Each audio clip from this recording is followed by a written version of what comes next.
Good morning, guys. I hope you had a nice Easter.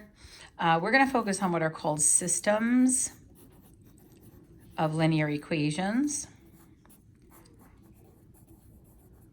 Now, you guys are pretty good now at rewriting an equation in slope-intercept form, which is this, y equals mx plus b. And we know how to graph because we're going to begin with the y-intercept. And then we make the movement based on the slope. And you guys have all shown some command with that. So what I want to do today is introduce this idea of a system. So when you get older, you'll come to see that it's not just systems of lines. You could have systems of other functions laying together, which you'll get to see next year. I'll show you a little bit, but you won't really study it in depth until next year. But basically what happens is this. You would graph one line. Granted, I have no graph paper with me, and I'm sure you don't either. So we'll be making use of our iExcel because you can get some immediate feedback there. And then you might have another line. Okay, and let's talk about these points here. This point A, this point B, and this point C. Now, I'm going to call this line L. I'm going to call this line M, just to help us break this down a little bit, okay? So you have line L, and point A is one of the infinite many points that create this line. And on line M, you have point B, which is one of them that are on this line, infinite number of points that create this line. This arrow showing it continues in both directions. This arrow going in that direction, this arrow going in that direction. What makes point C significant is that it is a point that is on line L and it's also on line M. So what does this mean? This means that if I were to put this point into the equation of this line, it would hold true.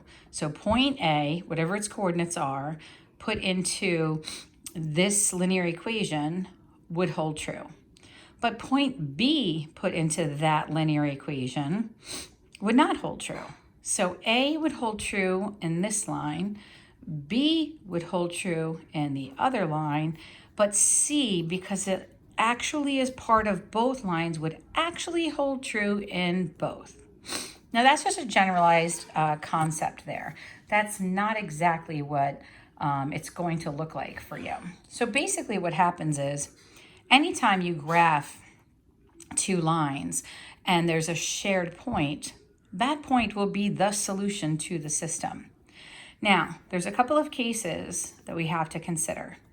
What if we have two lines that have the exact same slope? So if you always go up 1 over 2, up 1 over 2, and this is up 1 over 2, up 1 over 2, do you expect these lines to ever intersect? And the answer, hopefully, that you thought of was no. Because as they move, they're moving in the same way, so they're not going to intersect. So these are parallel lines. Okay, and parallel lines will share no points. And if they share no points, then there's no solution to the system. Okay? Now, what's interesting is both of these will have the same slope, but consider if this was a y-intercept right here. They would clearly not cross in the exact same spot on the y-axis. So this is one case where you get one defined slope. When the lines are parallel, you actually have zero solutions because the lines will never intersect. And then sometimes you get the exact same line. And if the two lines lie on each other perfectly, then they share every single point, which makes them infinite or all solutions. Now, just to start you off today with this idea here, we're going to go in and take a look at how we know if a point is on a given system. Now, if you look here, it says, is the point 2, 1 a solution to this system? So a system is made up of at least 2 equations, okay? So your job here is to prove that this point holds true in this first equation and then holds true in this second equation. Now, these are given to you in standard form right now, and because you're not graphing them, you don't need to put them in y equals mx plus b form. But let's take a look at what I was talking to you about before when I was saying to you that a point on this line would hold true in one line, this point would hold true in another line, but only a shared point would hold true in both. So now we're going to actually get into the specifics of this. So we have the point 2, 1, and we have one line, which is x plus 4y equal to 6, and we have another line, which is 5x plus 4y equal to 14.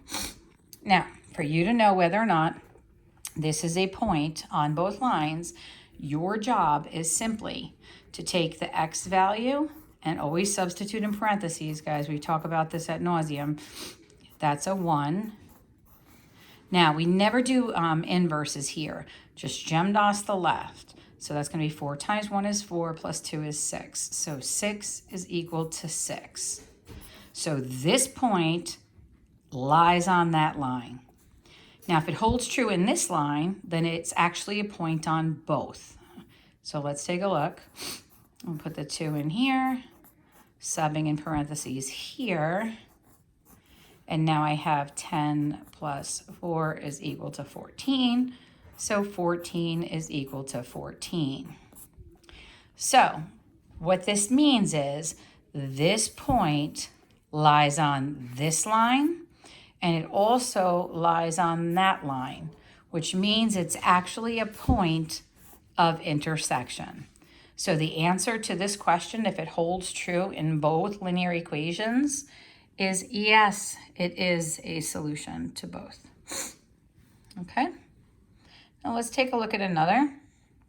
And we're going to have you work on this today, and I'm going to ask you guys to get yourselves up to 91 on this, and then when I see you again on Thursday, I'm going to teach you how to actually solve those systems. But right now, it's super important that you understand what's happening here, and I can give you a better sketch on this one because it's in y equals mx plus b form. So I'm going to kind of do a little sketch on this one. If you just give me a second to try and get something down.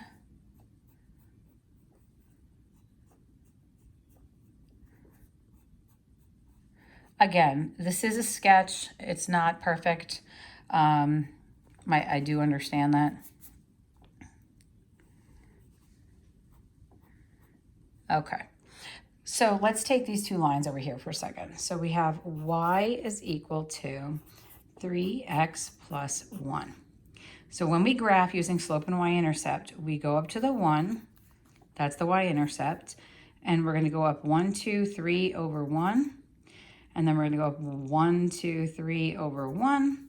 We would lay down a ruler if we were in a classroom right now, and we would make sure we had a perfectly straight line. I'm just trying to show you the general concept right now. And then here, what we have is at the y equal to x plus 7. So up here at the 7, we're going to go up 1 over 1 like that.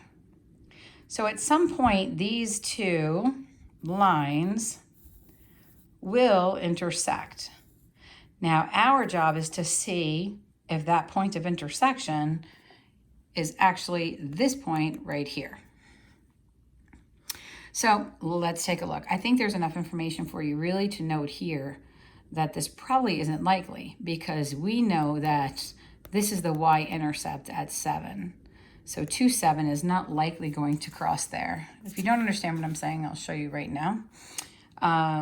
So we're going to take y is equal to 3x plus 1. That's one line. And y is equal to x plus 7. And we're going to check it. So we're going to put in the point 2, 7. So the y is 7. This is going to be 3 times 2 plus 1. That's 6 plus 1. Remember, do GEMDAS. 7 equals 7. So this point lies on that line. Now let's try it here. You have 7 here. Substitute the 2 in. So we have 7 equal to 9, and that's not true. So this point is not on this line.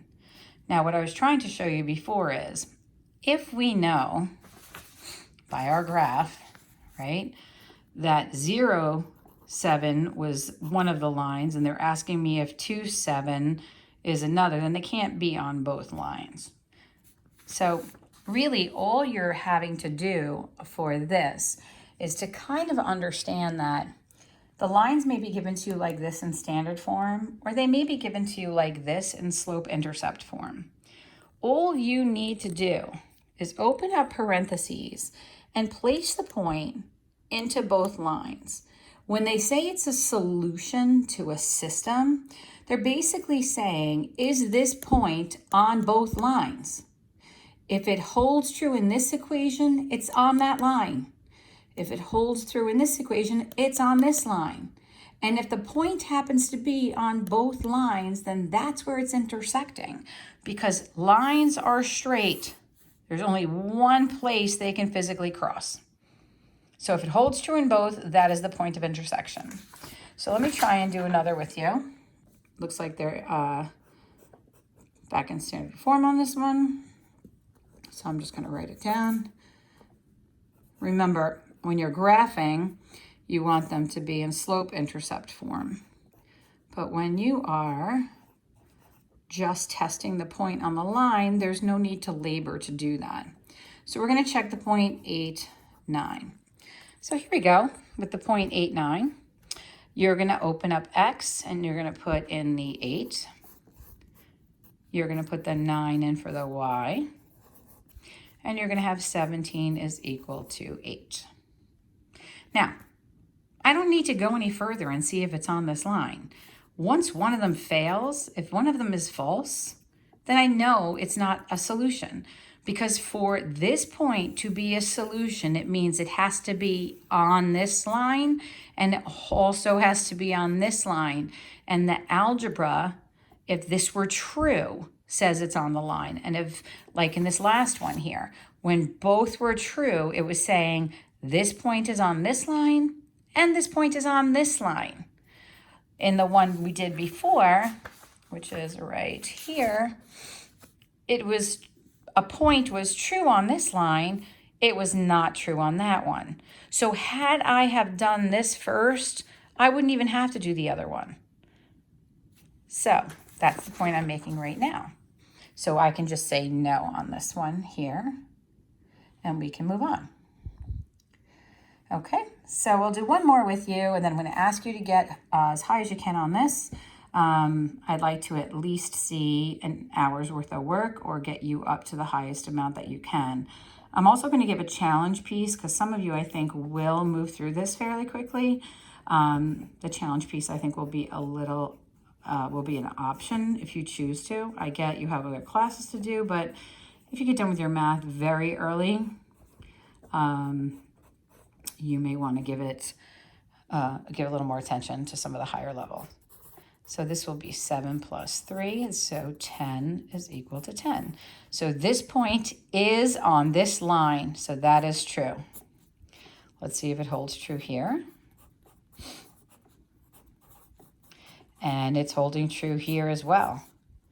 So this point is on this line, and this point is on this line.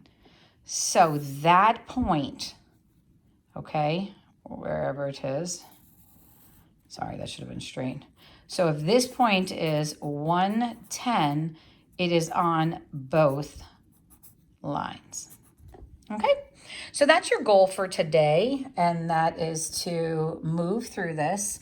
I'd like you to take a snapshot, not of every single problem that you do, but I'd like to see, you know, a little bit of work here that you're not just pressing yes or no. I want to see you do the substitution piece on this. So this will be your assignment for today, for Tuesday.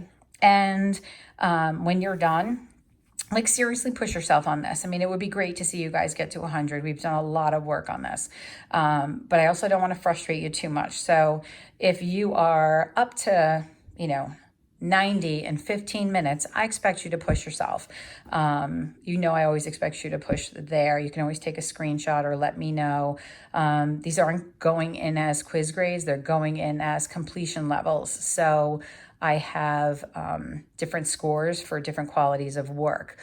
And when we get some indication of grades, I will share that out. So make sure that you're doing your best, especially now that we only have math every other day. And email me if you should have any questions. Okay, have a great day.